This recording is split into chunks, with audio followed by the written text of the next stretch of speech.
most of my great ideas come from laziness.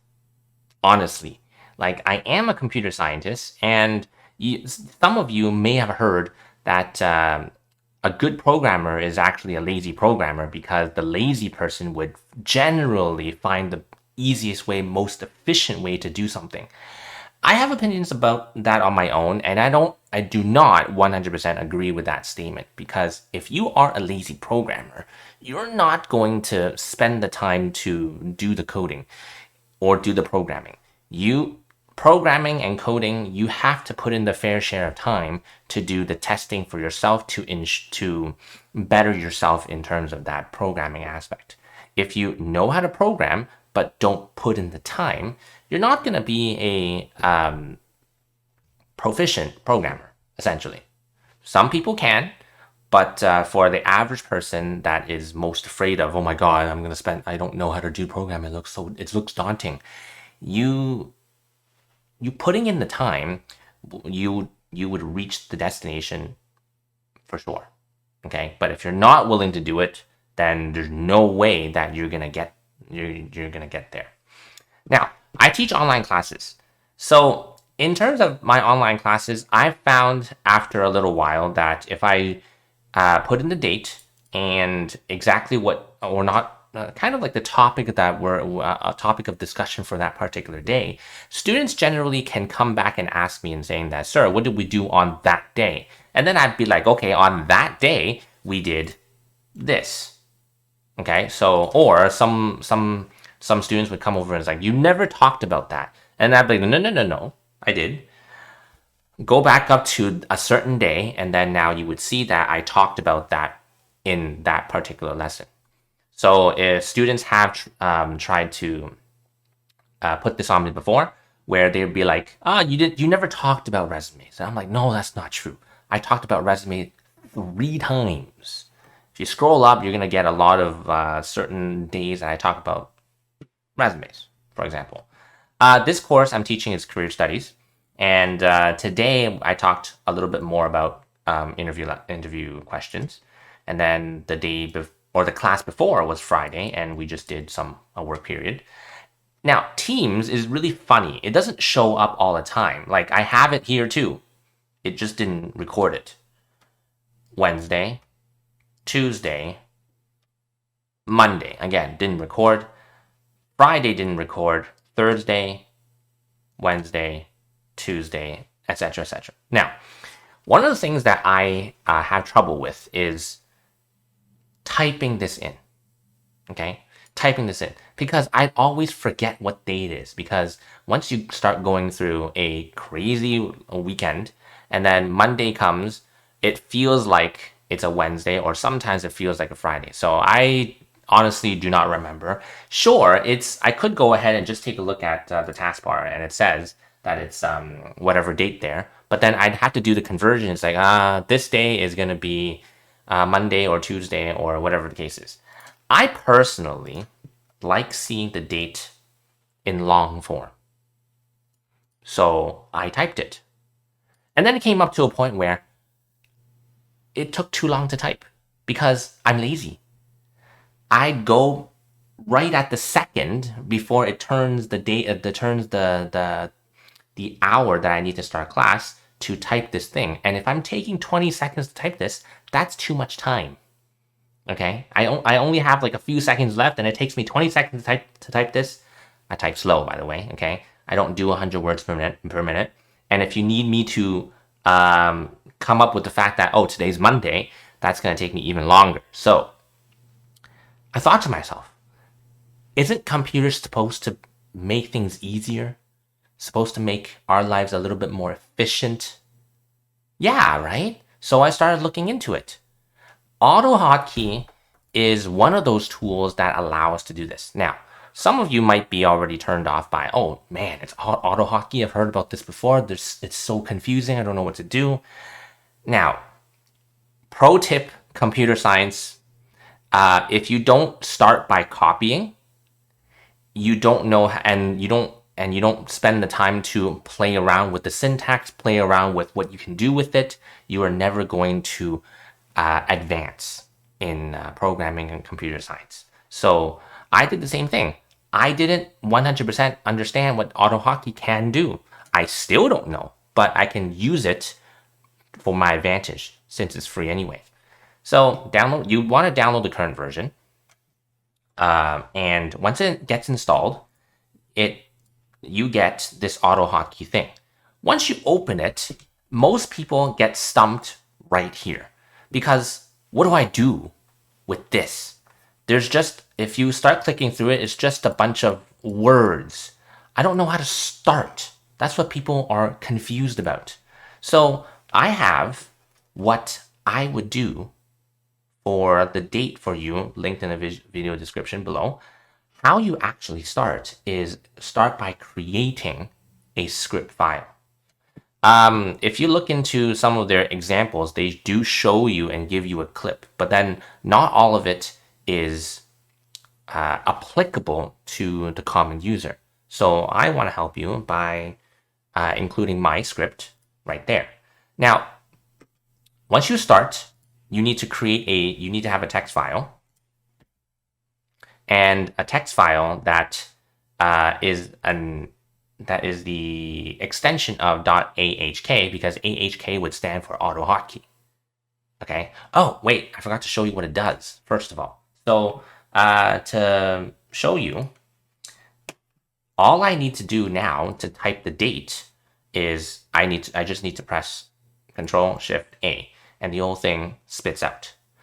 The one nice thing even is I'm going to save myself a one keystroke of putting the cursor back into the center, is to make the computer do that for me so that I can immediately press that combination, and then the date would spit out, and then I can just go ahead and say, oh, we're doing interviews today, and start the meeting.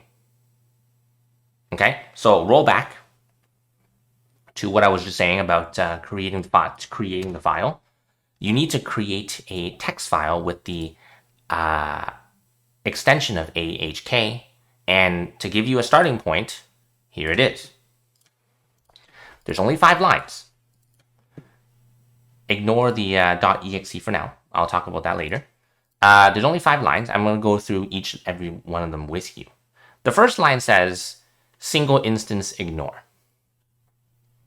The purpose of this line is sometimes I'm forgetful. Sometimes I would open it and then open it again. If I open the same script again, the computer would know that, oh, you open it again. So, okay, I'll do it for you. There's no conflict. Saying single instance ignore would tell the computer saying that, oh, you already have it opened, so I'm not going to open it again if you end up double clicking on it twice. Okay, so that's what single instance ignore means. Plus this character. This character is actually called a caret. C-A-R-E-T. Okay, not very many people know that. Just so you can see it. C-A-R-E-T. This character is called a caret.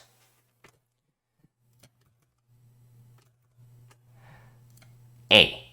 What does this mean? If you look into the documentation of AutoHotKey, the quick reference, if you scroll down, quick reference? No. Okay. Frequently asked questions, usage syntax, using the program.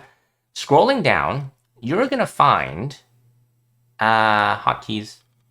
You're going to find that the plus means shift. This caret means control.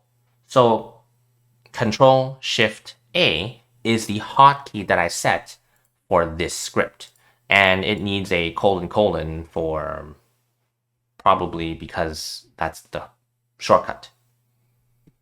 Okay, so it needs to look like that if you want the combination of Control-Shift-A, those 2 colons.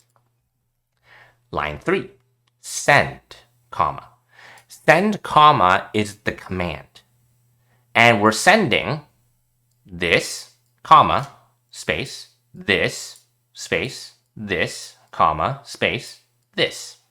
And you know already that we're going to be, the end result is going to be the date. So we can see you can see that the comma space is there, the comma space is there, the space is there. Okay? This is going to represent Monday. This is going to represent June. Today is the 20th, and this is 2022. These things, we're sending actual keystrokes. Pressing the key we call keystrokes. You're going to be sending this onto the field, okay, onto a field that you are typing into. It works anywhere because it's a system level script that you're going to be writing. As long as you press that combination, as long as there's a cursor that's blinking, it's going to spit out that string, spit out the date wherever you want it to be. Now, this here is a variable. % $a underscore dddd underscore is a variable for putting in the day of the week in long form. Now, this is where the AutoHotKey help comes in again. If I go for a time and date, double pressing on it, we can see here that dddd is the full name for the abbreviation, full name for the day of the week. We could do 3 Ds for just the abbreviated name of the week. So Monday would be Mon. And then if you do double D, then it's numbers with leading 0. And D is without a leading 0. I'll mention about leading zeros again in 2 minutes.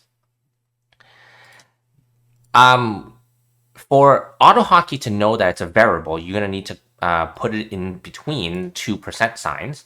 And it actually took me a little bit of searching to realize that I need to put a underscore in front of that as well. For what reason, I'm not quite sure.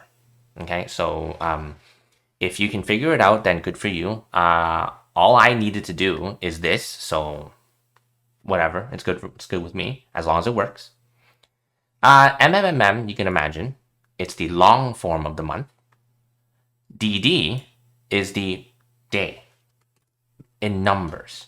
Now, day of the month with a leading 0 is double D. So if I get 1, 2, 3, 4, 5, 6, 7, 8, 9, the first, the second, the third, the fourth, the fifth, all the way to the 9th day of the month, I want it to have a 0 in front of it.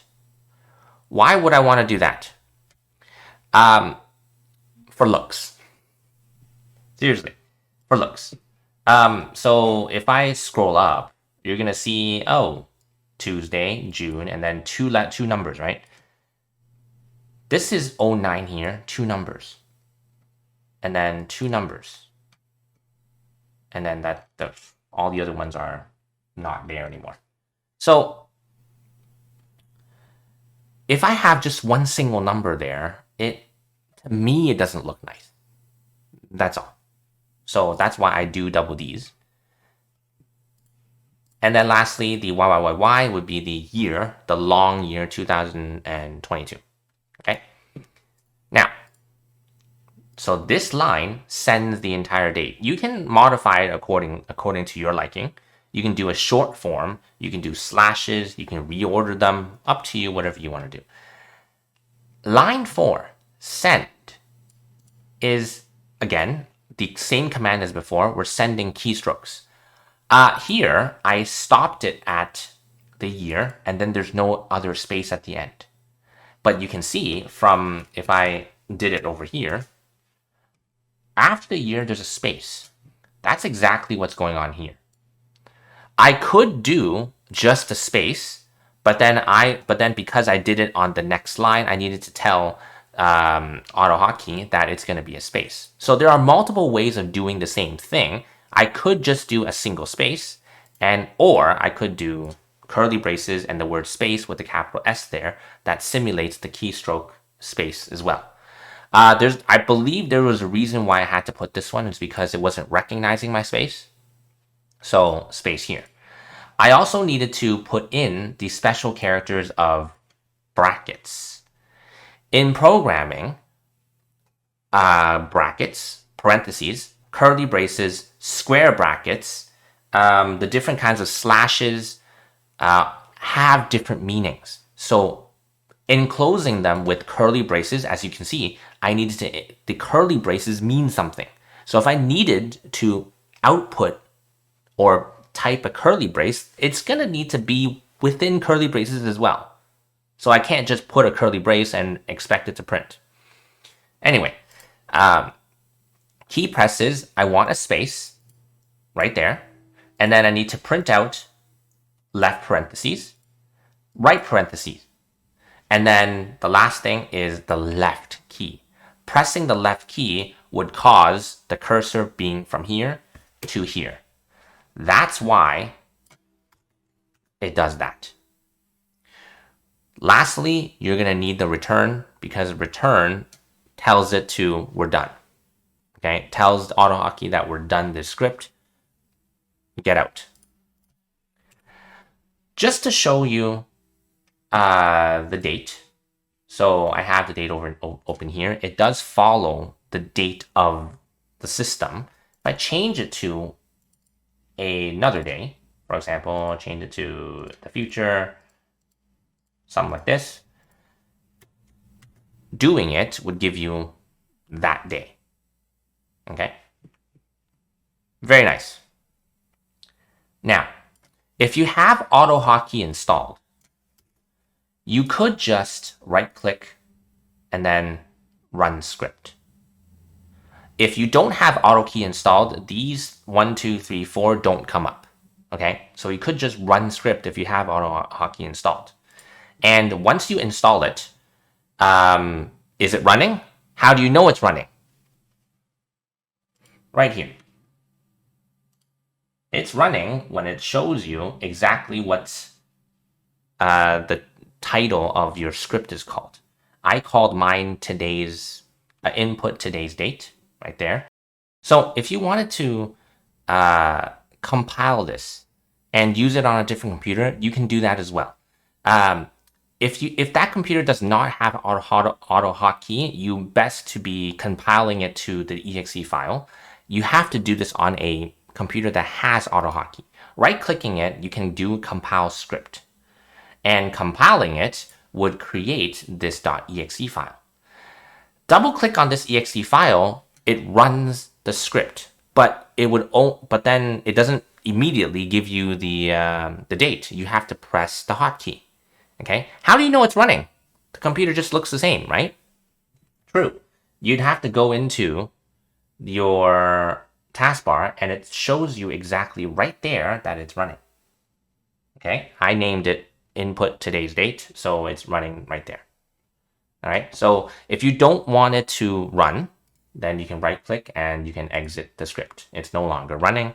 And you can see that if I press the hotkey, it doesn't do it. Okay.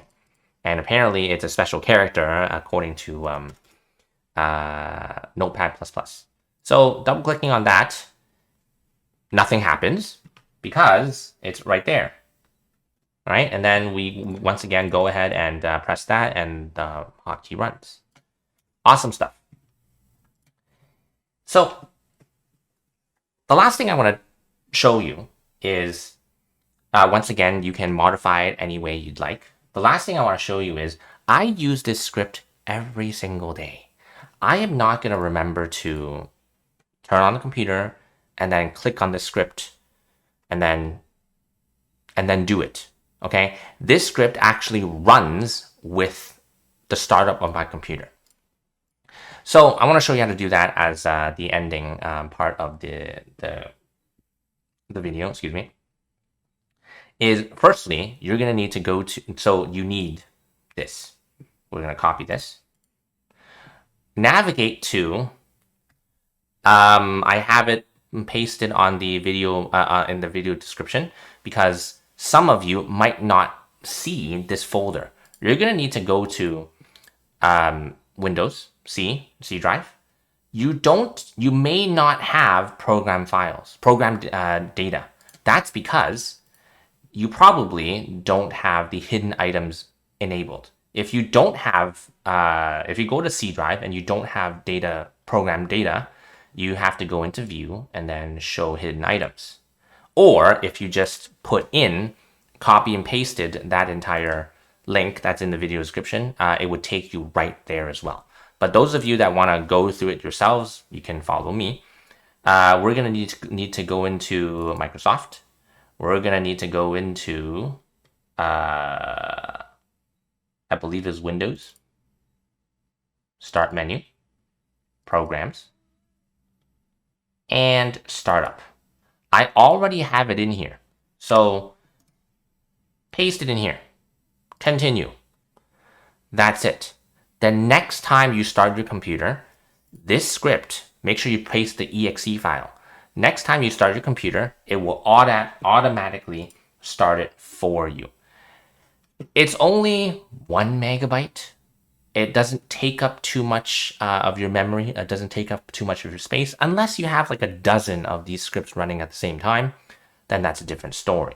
But this script, I actually never checked how much processes does that script use in terms of my background. Input today's date right here. It's 1.5 megabytes of memory that it uses, and it's very low power usage, and it's not doing anything. What I want to know now is, since we're here together, is what happens if I invoke it? Does it suddenly spike? Not at all. So it's okay if you leave it on.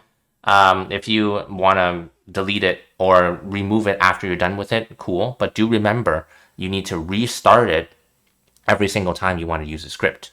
And you might not want to rely on restarting the computer. So it's just a very straightforward, simple script. Modify it any way you'd like.